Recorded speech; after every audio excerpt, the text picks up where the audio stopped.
All right, so get ready. We're going deep into Enneagram compatibility today. Sounds fun. I think so, especially this pairing. We've got Type 2, the giver, and Type 7, the enthusiast. Talk about a combo full of heart and excitement all in one. Yeah, I've always thought about them as a real dynamic duo. Like, you've got this heartwarming energy, but then, bam, it's an adventure. What I find interesting, though, is how these two, with motivations that seem so different on the surface, can really click. That's what we're diving into today, right? Like how their differences actually make them work. Exactly. Think about it. A type 2, their ideal night, probably deep conversation, getting those emotions out. A type 7 might be thinking about trying that new escape room everyone's talking about. Totally different vibes. So we see this right away. Deep connection versus like adventure and excitement. Makes you wonder how they even find common ground. And yet they do. Personality NFT found an 80% compatibility rate for this pair, meaning there's some serious potential there. The trick is figuring out how they navigate those differences, particularly when it comes to communication or disagreements. Okay, so let's get into that. If a Type 2 thrives on heartfelt talks, being super direct with their affection, how does a Type 7 handle conflict, usually? Well, if I had to guess, probably tries to steer clear of any negativity, might even suggest something totally unrelated, like a fun activity to kind of distract from all the heavy stuff, which to a type 2 could seem like they're just not taking things seriously. Makes sense. One's craving that emotional depth, the other's looking for an escape route. Not exactly a recipe for smooth sailing. But is there a way to bridge that gap? It all comes down to balance. Picture this. You come home, there's this heartfelt note from your type 2 partner, super sweet, right? But then the next day, bam, they surprise you with tickets to, I don't know, a hot air balloon festival or something. That's the kind of cool dynamic you get with these two. I like that. Thoughtfulness combined with that spontaneous energy. Right. And this plays out in their friendships, too. They really do bring out the best in each other. You'll see them cheering each other on, trying new things together, always up for an adventure. It's like they're each other's biggest cheerleaders, always hyping each other up. Yeah. But let's be real, every couple has their challenges. What kind of bumps in the road could a Type 2 and a Type 7 run into? Well, going back to those communication styles, that can definitely cause some friction. A type 2 might start feeling ignored if their needs aren't being met. And a type 7, they might feel like they're being smothered if there's too much focus on emotions all the time. It's a delicate balance, that's for sure. Right. So how do they avoid, like, stepping on each other's toes? Figuratively speaking, of course. Honestly, open communication is key. Type 2s need to learn how to speak up about what they need, but without pointing fingers. And type 7s got to work on that empathy, being more aware of how their actions affect their partner. Sounds like it's all about meeting in the middle, valuing both that deep connection and the lighthearted fun, right? Exactly. And there's another potential clash that comes up sometimes. Type 2s, they're naturally selfless, giving people. Type 7s can, at times, be a bit more self-focused. You can imagine how that plays out. Yeah, I can see how that could lead to resentment building up for the Type 2 and the Type 7 feeling accused of being controlling. Not a good mix. Right. But the interesting thing is, if both partners are self-aware and willing to talk things through, these differences can actually help them grow. Okay, now I'm curious. How do those differences, which seem like obstacles, become a force for good? Well, the type 2, with all their empathy, they can actually help their type 7 partner become more emotionally intelligent. And the Type 7, they're all about trying new things, right? So they can help their Type 2 partner break out of their shell a bit. That's the idea. It's about embracing change, adapting to each other. Speaking of change, have you ever thought about how these two handle stress, big life transitions, that sort of thing? I haven't, actually. What's the deal there? Well, both types are known for being pretty resilient. So even when life throws curveballs, they're like, bring it on, each in their own way, of course. Exactly. You'll see the type 2 offering support, being the steady rock, the type 7 maintaining that optimistic outlook, always finding the silver lining. It creates this balanced environment, helps them weather those storms together. They really do seem to have this knack for lifting each other up. Pretty solid foundation for any relationship. Now, what about their intellectual connection? How do they match up mentally? Well, that's another area where they shine. Both types are super curious, always eager to learn new things, engaging in those deep conversations, maybe even playfully challenging each other's viewpoints. Oh, I can totally see them staying up late, debating philosophy or something. Yeah. That mental spark definitely keeps things interesting. Absolutely. And let's not forget about the romantic side of things. We are talking about compatibility after all. A type 2 with all that passion, wanting to shower their partner with love. meets a type 7 who's all about spontaneity, keeping things exciting. Sounds like a whirlwind of grand gestures and adventurous dates. But how does that translate into a lasting relationship, something that goes beyond the initial spark? That's where the personal growth comes in. Each type brings something unique to the table, helping the other evolve, become a better version of themselves. So it's not just about that initial attraction, but the potential for a really transformative journey together. Exactly. The type 2, they can help their type 7 partner connect with their feelings on a deeper level, encourage them to think about the needs of others. Oh, the type 7, with all their energy and excitement, can help the type 2 loosen up, learn to be spontaneous, step out of their comfort zone a bit. You got it. It's a give and take, with each partner supporting the other's growth. But of course, that requires open communication, being willing to give feedback, and celebrating each other's wins. It's about understanding that growth isn't always comfortable, but it's worth it, especially when you have someone cheering you on. Now, before we wrap up this part of our deep dive into type 2 and type 7 compatibility, I want to circle back to communication. Oh, yeah, that's huge. The foundation of any good relationship, but especially crucial for this pairing, given their different styles. For sure. So for our type 2 listeners out there, what advice do you have when it comes to communicating effectively with a type 7 partner? Well, I think the biggest thing to remember is that type 7s, they tend to shy away from conflict, negativity, all that. So when you're talking about sensitive topics or expressing your needs, try to frame things in a positive light. Focus on solutions, not just the problems. So instead of dwelling on what's wrong, highlight what you want to see happen. Exactly. And patience is super important. Type 7s, they might need some time to process things before having those deep conversations. Don't take it personally if they seem a bit avoidant at first. It's often just a defense mechanism, not because they don't care. Solid advice. And for all our type 7s out there, how can you better meet the communication needs of your type 2 partner? It all starts with understanding that for a type 2, communication is all about that emotional connection. They need to feel heard, understood, like you really get them on a deep level. So put the phones away, make eye contact, really listen to what they're feeling. Exactly. Even if you don't fully understand their perspective, just validate their feelings. Let them know you're there for them, you care. Create a space where they feel safe expressing themselves without judgment. And don't underestimate the power of little gestures of affection.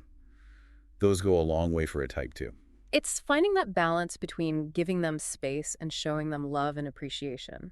When both partners make an effort to understand each other's communication styles, that's where the magic happens. They build this connection that's passionate and exciting, but also deeply fulfilling and supportive. It's a good reminder that good communication isn't about being perfect. It's about being present, empathetic, and growing together. Couldn't have said it better myself. I think we covered a lot today, exploring all these different facets of type 2 and type 7 compatibility, their strengths, their challenges, how they communicate, how they support each other's growth. Yeah, and there's still so much more to uncover. Which brings us to our final question for today. Oh, good one. What advice would you give a type 2 and type 7 couple just starting their relationship journey? What's the most important thing to keep in mind? Tough question. But I'd say embrace those differences. Don't try to change each other. See those contrasting qualities as opportunities to grow. I love that. Recognize that those differences are what make their connection so special. Exactly.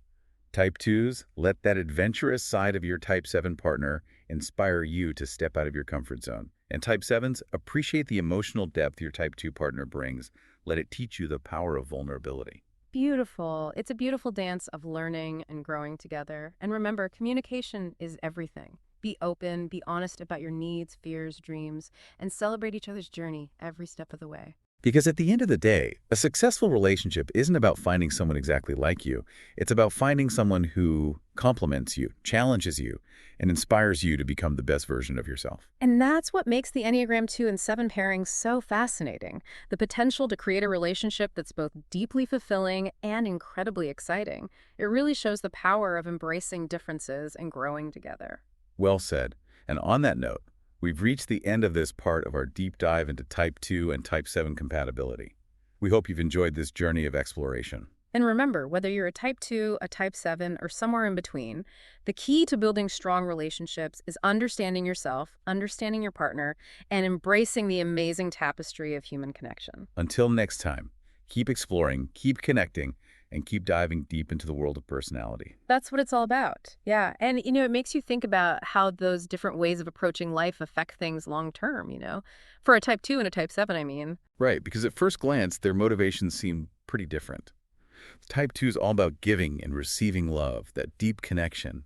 And then you've got the Type 7, who's driven by experiencing everything, all that life has to offer. Not exactly the same page.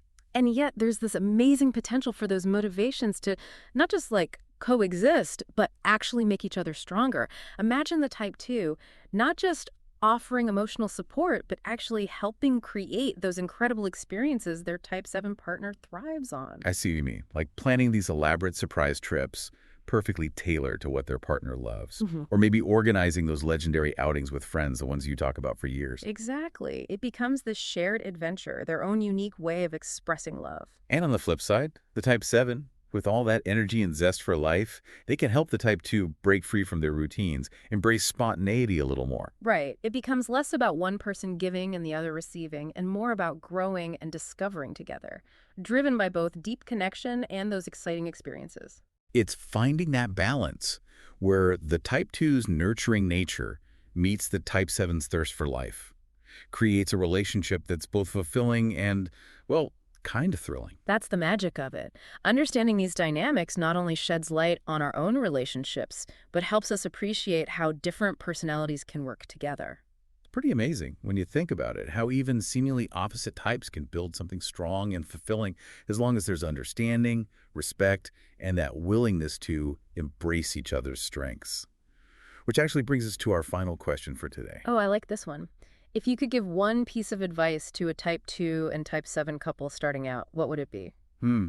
That's a tough one. But I think the most important thing is to embrace those differences. Don't try to change each other. Instead, see those contrasting qualities as opportunities to grow. Perfectly said. It's about recognizing that those differences are what make their connections so unique and dynamic. Exactly. Type 2. Cherish that adventurous spirit your Type 7 partner brings. Let it inspire you to step outside your comfort zone. And Type 7, appreciate the depth of feeling your Type 2 partner has. Let it teach you about vulnerability and emotional connection. It's a beautiful dance of learning and growing together. And remember, communication is key.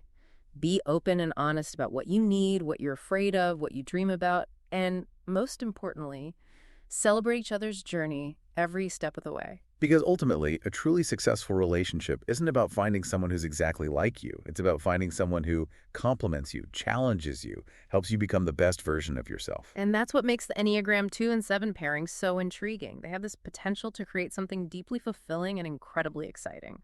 A true testament to the power of embracing those differences and growing together. Couldn't agree more. And on that inspiring note, we've reached the end of our deep dive into the world of Enneagram Type 2 and Type 7 compatibility.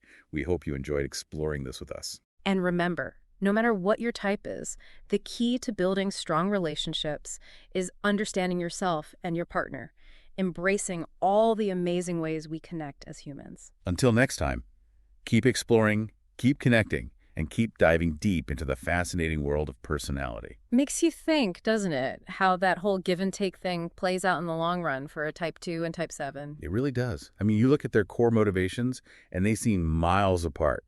Type 2, all about love, that deep connection. Type 7 wants to experience it all, every last drop of life. But those motivations, they don't just have to coexist. They can actually, feed off each other, become something even better. Imagine a type 2 going beyond emotional support. They're actually creating those amazing experiences their type 7 partner creates. Oh, totally. It's like, picture this. Yeah. Surprise trips planned out perfectly. Or they're the ones organizing those legendary outings with friends, the kind of stories you tell forever. Right. It's like their love language becomes this shared adventure. And the Type 7, with all their energy, they can pull the Type 2 out of their shell a bit.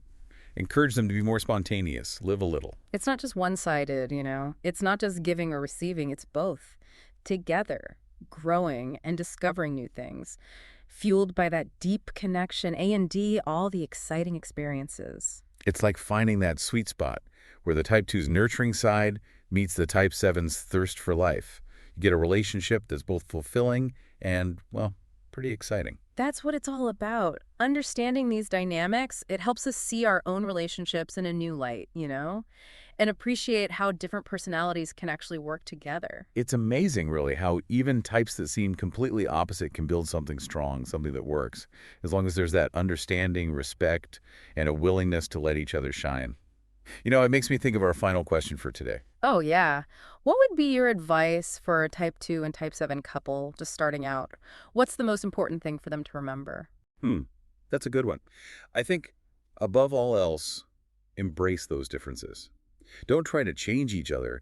See those contrasting qualities as a way to grow, to become more than you were before. Beautifully put. It's recognizing that those differences are what make their connections so unique. Exactly. Type 2s, cherish that adventurous spirit your Type 7 partner brings. Let it push you outside your comfort zone. And Type 7s, see that depth of feeling your Type 2 partner has. Let it teach you about being vulnerable, about truly connecting with someone on an emotional level. It's a beautiful thing, learning and growing together. And never forget, communication is key. Be open, be honest about what you need, what scares you, what you dream about, and most importantly, celebrate each other every step of the way. Because at the end of the day, a successful relationship isn't about finding someone exactly like you. It's about finding someone who compliments you, challenges you, helps you become the best possible version of yourself. And that's what makes this pairing, the 2 and the 7, so intriguing. They have this potential to create something really special, something deeply fulfilling and incredibly exciting. It's a testament to what can happen when we embrace differences and grow together. Couldn't have said it better myself. And on that note, we've reached the end of our deep dive into the world of Type 2 and Type 7 compatibility. We hope you enjoyed exploring it with us. And remember, no matter what your Enneagram type is, the key to building strong and fulfilling relationships is understanding yourself, understanding your partner, and embracing all the wonderful ways we connect as human beings. Until next time, keep exploring, keep connecting, and keep diving deep into the fascinating world of personality.